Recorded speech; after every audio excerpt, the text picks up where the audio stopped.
We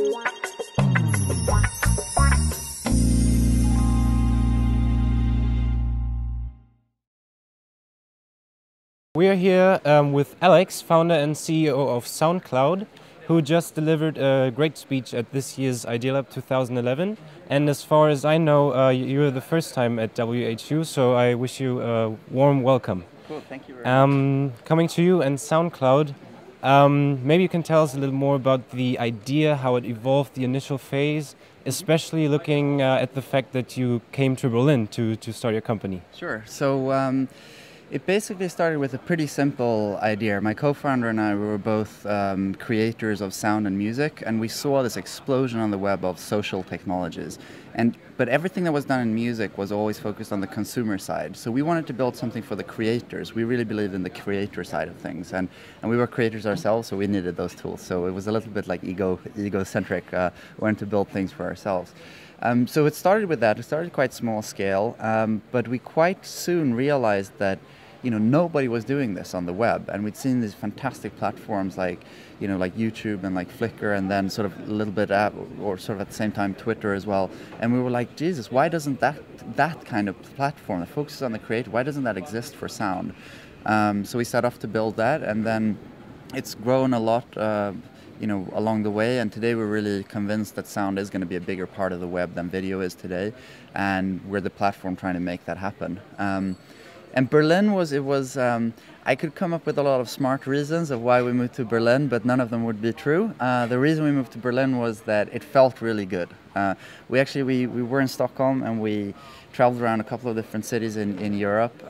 Berlin was the last stop on that trip. And we were there for one day and came home in the evening to Stockholm. We were like, you know what, fuck it, we're moving next week. And we just moved over, and it was really just a spontaneous thing. But we were lucky because it's such a great place for a startup. And it's been fantastic. And that's always going to be like the heart of the company, even now when we have offices in other places. Sounds awesome.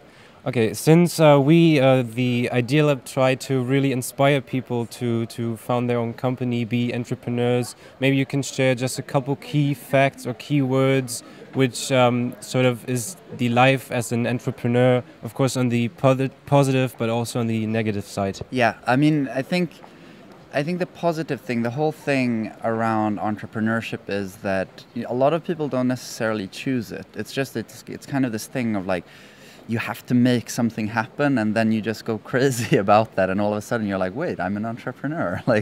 So I think that the coolest thing about entrepreneurship is that you can have like this crazy idea, and you can actually see that happening in the world and make it happen. So it's really a lot about sort of having impact, wanting to change something. I think you have to have a deep desire to change stuff from what they're like today into something new.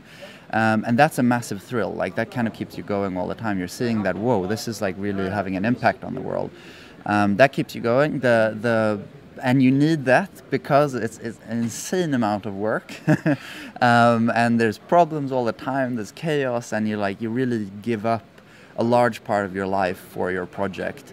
So having that sort of deep conviction is really important, because it's a high cost of being an entrepreneur. You give up so many different other things, but it's totally worth it. Okay, great. And then for you, having business in Berlin, you might have recognized that in the near future there are a lot of so-called incubators emerging. What do you think about this type of business? And would you, if you talk to entrepreneurs, would you say it's rather good, easy to work with those, or what's your opinion about it?